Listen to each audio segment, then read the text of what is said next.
In today's political climate, change in Washington is the only guarantee. And when small businesses aren't plugged in, they pay the price. That's why NSBA keeps you hardwired to what's happening inside DC.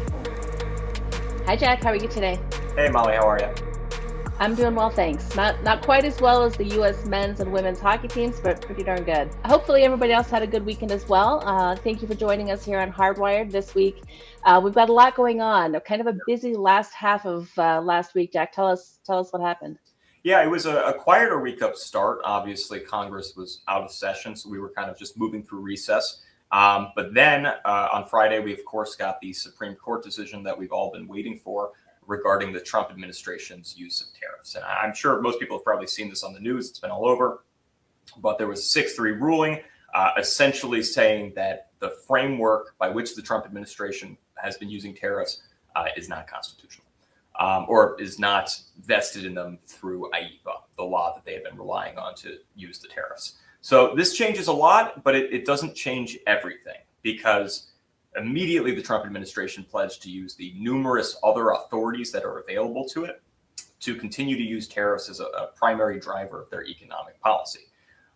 However, the authorities that they're intending to use to issue these tariffs come with different rules and provisions around how the tariffs can be issued. So there's a lot of clarity that needs to be determined as we move through these next few months about what the new tariff framework is going to look like. Obviously, the Trump administration was very quick to issue that 10% and then 15% tariffs following the ruling. I'm sure you're going to tell us why that's going to make things particularly awkward when we start talking about what's coming up this week. I do want to mention that when we'll put a link in the details below to our statement on the tariffs. It's something we've been really talking about quite a bit, about the fact that it can cause really big issues for small businesses. We have a survey coming out in the next couple of weeks where we asked about trade and tariffs and found that about 2/3 of small businesses have experienced increased costs over the last year. And so I think that's definitely something we're paying attention to, but check out that full statement for more details. And Jack, as always, I know you're going to keep us up to date. So speaking of those awkward conversations we're going to be having, what's happening this week? Yeah, a lot of the attention in DC this week is oriented toward the State of the Union. So that's Tuesday night. And the reason that could be awkward, of course, is that some of the conservative justices that are on the Supreme Court who just ruled essentially against President Trump are going to be in attendance and have not had their invitations rescinded, of course. So that'll be, I think we can expect the president to speak a lot on tariffs during State of the Union, and I suspect that speech has probably been altered somewhat to reflect the current circumstances. So that's definitely going to keep the Hill busy Tuesday, Jack. I know there's a lot of discussions going on, whether it's spending, healthcare costs. Hopefully there's discussions going on with SBIR. Tell us what's on the docket this week. So a lot of the attention right now is on DHS. They've got to find a DHS funding deal. So that's where a lot of negotiations are going to be taking place. As far as SBIR goes, we know that negotiations have been ongoing. We know for a fact that they got pretty close to having a compromise legislative text that would have reauthorized the program, which of course lapsed last year. And it was almost across the finish line, but they ran into a few haggles and they had to go back to the drawing board slightly. But I think we have a lot of faith and confidence that that program has advocates behind it on the Hill. And of course, it has advocates in us. And that's the message we've been communicating to the Hill consistently, is the importance of this program and the need to stand it back up.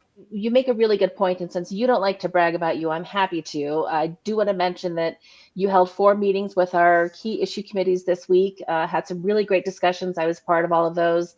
We heard the big issue of regulations and unfair regulations, the challenge of finding tax assistance, especially as April 15th draws near. And as always, healthcare costs are a huge topic that we're tracking. Anything else we want to share with folks on that front? Yeah, talking to the policy groups is one of my favorite parts of the job. Our advocacy is impossible to do unless I'm hearing what's happening on the ground with small business leaders and understanding where the opportunities that they believe we can drive momentum on the Hill and elsewhere. Since I'm in the bragging spirit, I want to flag for you some great resources that our comms team has put on the website.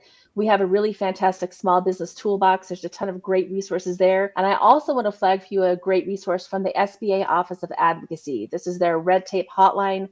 It's a great resource for you, a great way to reach out and talk to folks about the issues that are really causing you some headaches in your business. Jack, anything else for the good of the order? We're going to be running around the hill a lot today. We need to gain a lot of clarity about what the new tariff scenario is. So I think the comms team has a lot to brag about, and I know that NSBA is going to be doing its best to get that information to our membership as quickly as possible. Until we talk next time, I hope everybody stays safe, stays warm, and thanks for joining us. Thank you, everybody.